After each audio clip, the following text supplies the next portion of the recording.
हिंदी में यूपीएससी की तैयारी से संबंधित प्रोग्राम्स को देखने के लिए सब्सक्राइब करें स्टडी IQIAS हिंदी। वर्तमान में भारत में ऐसे कई लोग हैं जो कि कुपोषण से जूझ रहे हैं और इसका मेन कारण है अच्छे अनाज की उपलब्धता की कमी। याद रखिएगा कि ऐसे कई लोग हैं जो कि आज भी भूखे सोते हैं और भारत में ऐसे लोग भूखे ना सोने पाएं, सभी के पेट तक अन्न की पहुंच हो, इसके लिए पीएम गरीब कल्याण अन्न योजना का प्रारंभ किया गया था। परंतु आज वर्तमान में यह योजना पर सवाल खड़े हो रहे हैं। इसका मेन कारण है कि लगातार जो जलवायु परिवर्तन और क्लाइमेट चेंज और सरकार की नीतियां और साथ में मैन मेड एक्टिविटीज के कारण जो अनाज की गुणवत्ता में कमी आ रही है, यह एक प्रश्न चिन्ह का विषय बन गई है कि सर इसको किस प्रकार से ठीक किया जाए। कारण यह है कि यह अनाज हमारी शारीरिक बनावट, शारीरिक गतिविधियों के लिए बहुत ही ज्यादा महत्वपूर्ण होता है और इसीलिए इस योजना का मुख्य उद्देश्य भी यही था कि हर व्यक्ति तक अन्न की पहुंच होने पाए। परंतु वर्तमान कंटेक्स्ट में जो जरूरी विटामिन हैं, जो जरूरी पोषक तत्व हैं, वो पर्सन तक नहीं पहुंच पा रहे हैं, जिसके कारण विभिन्न प्रकार के रोग जैसे कि लाइक बेरी, लाइक एनीमिया और अन्य प्रकार के जितने भी रोग होते हैं वो यहां पर देखने के लिए मिल रहे हैं। और इसका मेन रीजन बना हुआ है राइस अर्थात चावल। उससे पहले वीडियो में आगे बढ़े उससे पहले मैं 10 सेकंड की आपसे बात करना चाहूंगा कि मेरी जीभ में थोड़ी सी प्रॉब्लम है, तो यदि मैं कहीं पर लड़खड़ाता हूं तो उसको कंसीडर करने का प्रयास करें। कारण यह है कि मेरे राइट टंग में थोड़ा सा इशू आ गया है, 2-3 दिन में वो ठीक हो जाएगा, तो फिर से मैं अपनी वापस पहले वाली रिदम में आ जाऊंगा। यहां पर यदि न्यूज में आगे बढ़े तो आप मेरे पीछे देख सकते हैं कि हाल ही में कैबिनेट ने फोर्टिफाइड राइस को मंजूरी दी है। अब जब भी ऐसी कोई न्यूज आती है तो याद रखिएगा यूपीएससी के कंटेक्स्ट में ये पूरा का पूरा टॉपिक ही इंपॉर्टेंट हो जाता है कि भाई फोर्टिफाइड राइस क्या है, इसको मंजूरी क्यों दी गई, ये बनता कैसे है और इसके क्या क्या महत्व आपको आगे आने वाले भविष्य में देखने के लिए मिल सकते हैं। इसकी शुरुआत कहां से हुई, इवन ये तक याद रखिएगा कि 134 वर्ष पहले इसकी शुरुआत मानी जाती है। ईयर है 1890। यहां पर एक डच डॉक्टर थे जिनका नाम था आइजक मैन, और आइजक मैन ने यह प्रस्ताव दिया था कि सर क्यों ना चावल की गुणवत्ता में सुधार करने के लिए विभिन्न प्रकार के जो प्रयास हैं उनको किया जाए। हुआ यह था कि जब ये चावल जो पॉलिश किए हुए होते हैं, एक्चुअल में जो हम चावल खाते हैं, कई चावल येलोइश कलर के होते हैं और कई बिल्कुल प्योर व्हाइट होते हैं। मैं ऐसा नहीं बोल रहा है कि व्हाइट चावल उगते नहीं है, परंतु हाँ, जो हमें मार्केट में कम दाम में अच्छी गुणवत्ता दिखाकर उपलब्ध कराए जाते हैं, एक्चुअल में ये पॉलिश चावल होते हैं। और जब इन राइस को पॉलिश किया जाता है तो इनमें जरूरी जो मिनरल्स हैं, जो जरूरी विटामिन हैं, अर्थात कुल मिलाकर पोषक पदार्थ, ये नष्ट हो जाते हैं। और भारत में यदि आप देखें तो एक डेटा के अकॉर्डिंगली भारत विश्व का दूसरा सबसे ज्यादा चावल की खपत करने वाला देश है। यहां पर ये जो 2 डेटा मैंने बताए हैं, इसमें आप देख सकते हैं कि चाइना सबसे ज्यादा खपत करता है, पश्चात आता है इंडिया, फिर इसके बाद अन्य सभी देश आते हैं। यहां यदि आप देखेंगे तो 2002-2004 तक का ये डेटा है, 2012 से 2014 तक का ये डेटा है और 2024 का ये डेटा है। इसमें बताया गया है कि एक डेवलपिंग नेशन यानी कि एक विकासशील देश और एक विकसित देशों में जो चावल की खपत है, इसका कंपैरिजन यदि किया जाए तो इतना डिजास्टरेबल कंडीशंस आपको देखने के लिए मिलेंगी, यानी कि ये जो डिफरेंस है ये बहुत ज्यादा है। अब ये शुरू कहां से हुआ, जरा उसके बारे में भी हम बात करेंगे। उससे पहले इसको याद रखें आप कि ये जो पॉलिश किए हुए चावल थे, ये जब मुर्गियों को खिलाए गए तो इनमें एक बीमारी पनपी और इसका नाम था बेरी, है ना। आई थिंक आपने इसका नाम पहले कभी सुना होगा। और इस बेरी को दूर करने के लिए चावल में विटामिन B1 मिलाए जाने का प्रस्ताव रखा गया था। यानी कि यहां से शुरुआत होती है कि सर ये जो थायमिन है, थायमिन को मिलाना शुरू किया जाए ताकि इस विटामिन B1 की कमी पूरी हो सके और इसके द्वारा ये जो बेरी रोग है, जिसके कारण बेसिकली पर्सन को कमजोरी लगती है, इसे ठीक किया जा सके। यानी कि 1890 का वो दशक था, वह ईयर था जब राइस फोर्टिफिकेशन की स्कीम या फिर राइस फोर्टिफिकेशन की प्रक्रिया प्रारंभ हुई थी। और यह प्रक्रिया प्रारंभ क्यों की गई, तो इसका रीजन मैंने अभी आपको स्पष्ट किया है कि मेन रीजन है कि भाई भारत में यदि आप देखोगे तो भारत में वर्ल्ड का लगभग 20% ऑफ राइस का प्रोडक्शन किया जाता है। जी हां, ये 20% है। और 20% प्रोडक्शन करने के बावजूद ये एक ऐसा नेशन है जो कि सबसे ज्यादा कंज्यूम भी करता है, यानी कि उगाता भी सबसे ज्यादा है और खाता भी सबसे ज्यादा है। और इसका मेन कारण है कि भारत में विश्व की सबसे बड़ी आबादी निवास करती है। और जब ये उत्पादन करता है तो ठीक है, मगर जब इसका सेवन किया जाता है तो आपने सुना होगा कि भाई छत्तीसगढ़ में जो महानदी की घाटी वाला एरिया है, आई थिंक आपको मैप से बेटर तरीके से अंडरस्टैंड होगा कि छत्तीसगढ़ में एक घाटी है जिसको कहा जाता है महानदी की घाटी।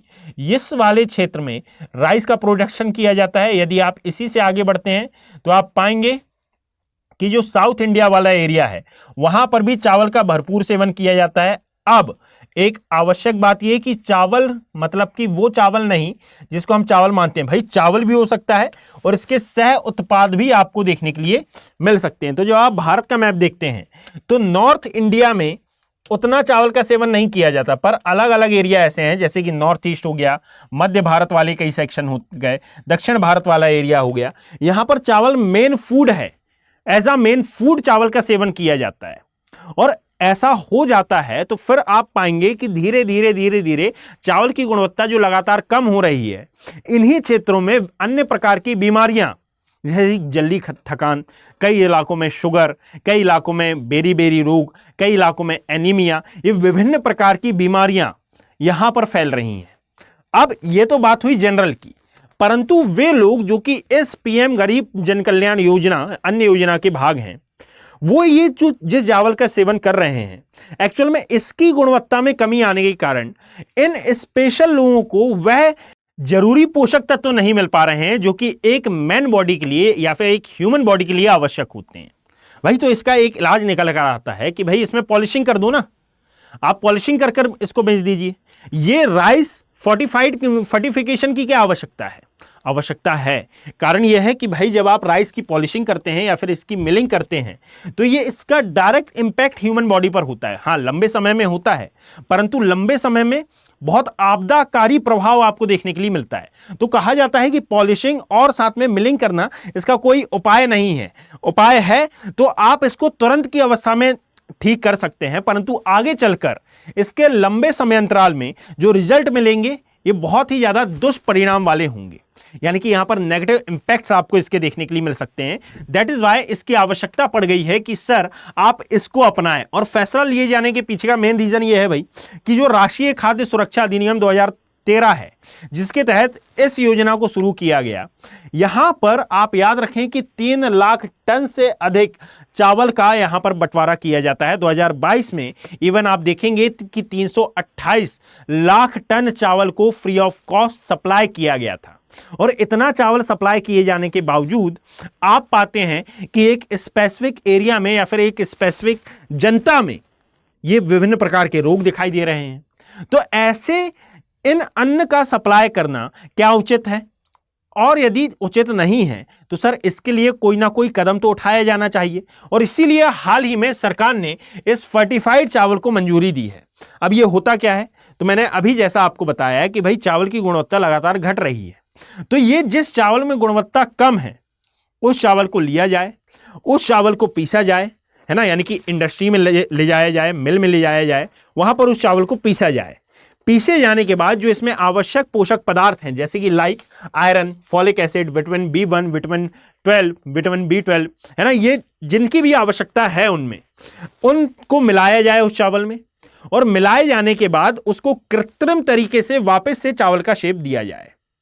ये नुकसान नहीं है। आपने पहले चावल को पीसा, उसमें एसेंशियल रिक्वायरमेंट वाले जो पोषक पदार्थ थे वो मिला दिए, और मिलाए जाने के पश्चात इंडस्ट्री में ले जाकर उसको वापस से चावल का शेप दे दिया और उसको उन चावलों में मिला दिया जिनमें पोषक तत्वों की कमी थी। और ये रेशो होता है, याद रखिएगा, इस रेशो की मात्रा होती है लगभग 1:100। यानी कि आप ऐसा मान लें भाई कि 1 किलो चावल में लगभग 10 ग्राम आपने ये वाला फोर्टिफाइड चावल मिला दिया तो यह एक रेशो बनकर तैयार हो गया और फिर आपने उसी को मार्केट में सप्लाई कर दिया। इससे हुआ क्या कि चावल में जो गुणवत्ता थी वह भी बनी रही और जो आवश्यक पोषक पदार्थ थे, जो आवश्यक पोषक तत्व थे, उनको आपने कृत्रिम रूप में मिलाया तो ये जो बनने वाला चावल कहलाया, ये कहलाया फोर्टिफाइड चावल। आई थिंक मैंने इसकी भी PDF आपके सामने प्रस्तुत कर रखी है, तो आप इसको geography bye Abhishek Kumar Telegram channel से डाउनलोड कर सकते हैं।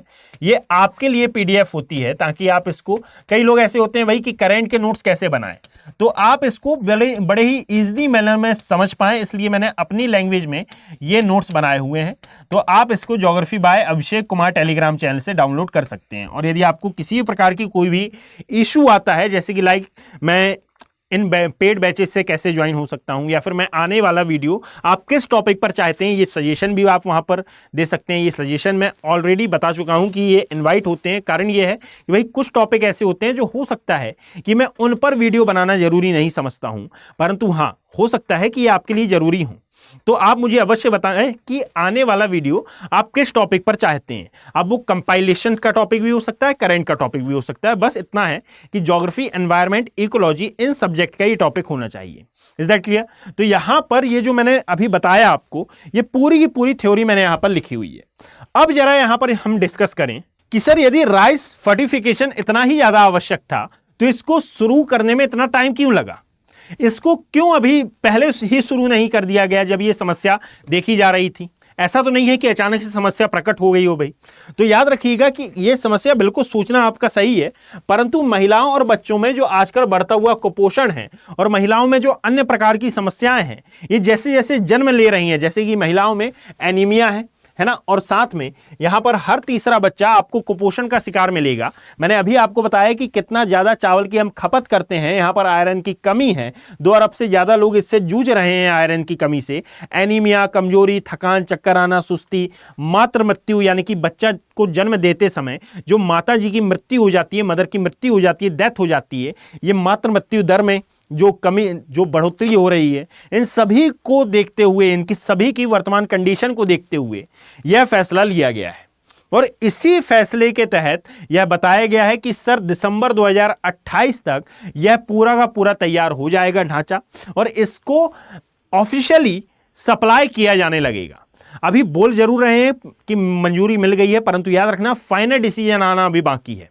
और नो डाउट कि फाइनल डिसीजन यस में ही आएगा, अर्थात इसको दिसंबर 2028 जो हम बोल रहे हैं, यह कैबिनेट ने एक लक्ष्य रखा है, इसको इससे पूर्व ही स्टार्ट किया जाएगा। और यदि ये स्टार्ट हो जाता है तो याद रखें कि यह आपके यूपीएससी के कंटेक्स्ट के हिसाब से काफ़ी इंपॉर्टेंट होगा। हमने इस वीडियो में ये जाना कि भाई एक्चुअल में ये फोर्टिफाइड राइस होता क्या है, इसको शुरू करने का क्या आशय है, और ये कब से प्रारंभ होने वाला है, ये किस प्रकार से बनाया जाता है, इसकी जरूरत क्यों पड़ी, भारत में इसका क्या क्या संबंध है, ये सभी हमने इस वीडियो के बारे में जाना।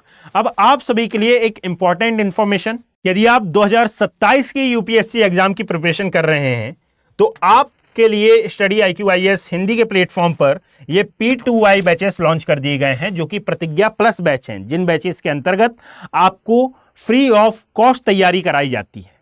यहां पर याद रखने वाली बात यह है कि भाई यदि आप एक फैकल्टी कोड का यूज करते हैं तो फ्री ऑफ कॉस्ट बैच तो अवेलेबल होंगे ही, साथ में ये जो अन्य ऑफर्स हैं इन बैचेस के, ये भी आपको अवेलेबल कराए जाएंगे। यदि आप इन बैचेस का पार्ट बनना चाहते हैं तो नीचे कमेंट सेक्शन में 2027 के लिए जो लिंक दिया गया है, ध्यान से पढ़िएगा, 2027 बैच 2 के लिए जो लिंक है, आप उस पर क्लिक करके वेबसाइट को विजिट कर सकते हैं। जब आप वेबसाइट को विजिट करेंगे तो बाय नाउ के ऑप्शन पर क्लिक करेंगे, आपको पेमेंट नहीं करनी है, वहां पर 4 ऑफर्स अवेलेबल का ऑप्शन होगा। फैकल्टी कोड के अलावा और भी कई ऑप्शन हैं, परंतु ये फैकल्टी कोड सबसे ज्यादा पावरफुल है, यही सबसे ज्यादा डिस्काउंट आपको दिला सकता है, इसलिए AKB लाइव कोड का आपको यूज करना है।